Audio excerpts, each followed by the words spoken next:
আমি যেইভাবে কান্দে বন্দুক নিছি, আমার বাবা এইভাবে কান্দে কোদাল নিত।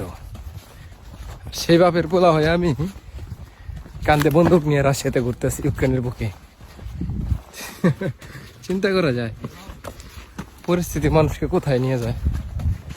সামনে আরো কয়েকজন আছে। ফ্রন্টে গেছিলাম, আলহামদুলিল্লাহ। ফ্রন্টে কেমিক্যাল ড্রোন আর কিছু বোম দিয়ে আসলাম, রকেট লঞ্চার, বোম এগুলো দিয়ে আসলাম। তো আবার ঘরে ফিরতেছি। যেই কথা বলতেছিলাম, বিশ্বাস করেন আর না করেন, আমার বাবা এইভাবেই কান্দে কোদাল নিত, ছোটবেলায় দেখতাম। আর তার ছেলে আমি কান্দে নিছি ঠিকই, কিন্তু সেটা দেখায়, সেটা AK-74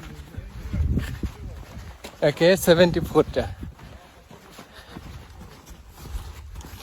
ভালো থাকবেন, সুস্থ থাকবেন, দোয়া করবেন আমার জন্য, যেন আল্লাহর রহমতে বাংলাদেশে ফিরে যেতে পারি এবং মা বাবার কাছে যাইতে পারি।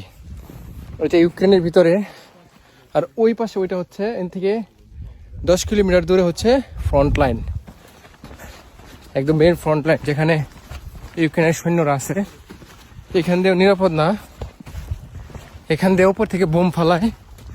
বাবা এই গায়ে একটা 9টা করে বোম নিয়ে আসে, আর হচ্ছে FPV কেমিক্যাল ড্রোন, যেটা খুবই ভয়ঙ্কর। তো দিন শেষে আলহামদুলিল্লাহ এখনো সুস্থ আছি, ভালো আছি।